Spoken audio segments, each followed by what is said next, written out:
சற்று முன் கிடைக்கப்பெற்ற மிக மிக முக்கியமான செய்தி ஒன்று வெளியாகியிருக்கு. ஆளுநர் போட்ட கையெழுத்து. ஸ்டாலின் பதவி பறிப்பு. சற்று முன் அதிர்ச்சி. இன்னும் சட்டமன்ற தேர்தலுக்கு 2 வாரங்கள் மட்டுமே உள்ளன.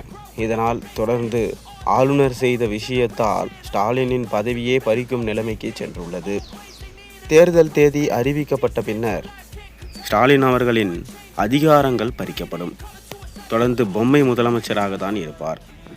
இந்த நேரத்தில் தான் பரபரப்பாக ஆளுநர் ரவி அவர்கள் மாற்றப்பட்டுள்ளார்.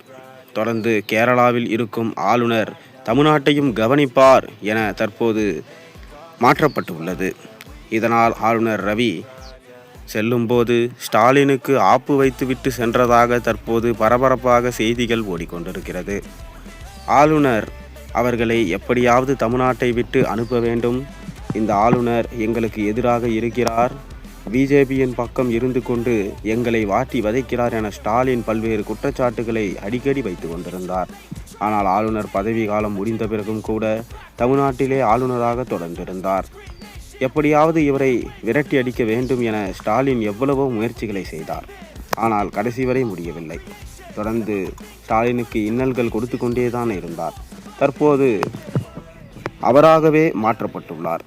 ஆளுநர் ரவி தற்போது வேறு மாநிலத்திற்கு ஆளுநராக போடப்பட்டுள்ளார்.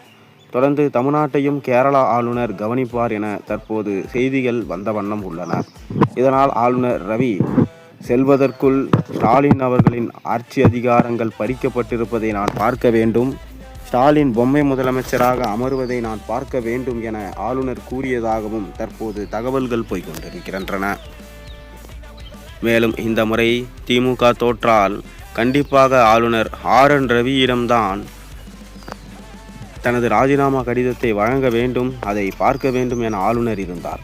ஆனால் கடைசி நேரத்தில் ஆளுநர் மாற்றப்பட்டது. ஸ்டாலின் தப்பித்து விட்டார். வருகிற கேரளா ஆளுநருக்கிடம்தான் தனது ராஜினாமா கடிதத்தை சமர்ப்பிப்பார் என்கின்ற செய்திகளும் வெளியாகியிருக்கிறது. ஆனாலும் ஸ்டாலின் பற்றிய ஊழல் பற்றிய ஃபைல்ஸை அமித்ஷாவிடம் ஒப்படைத்து விட்டு தான் RN ரவி சென்றிருக்கிறார். அவர் கண்டிப்பாக ஸ்டாலின் ராஜினாமா செய்யும் போது வந்து அவர் எப்படி ராஜினாமா கடிதத்தை ஸ்டாலின் ஆளுநரிடம் கொடுக்கிறார் என்பதை பார்த்துவிட்டு செல்வார் என தகவலும் வெளியாகியிருக்கிறது. இதனால் ஆளுநர் ரவியின் பிடியில் சிக்கி தவிக்கிறார் MK ஸ்டாலின் அவர்கள்.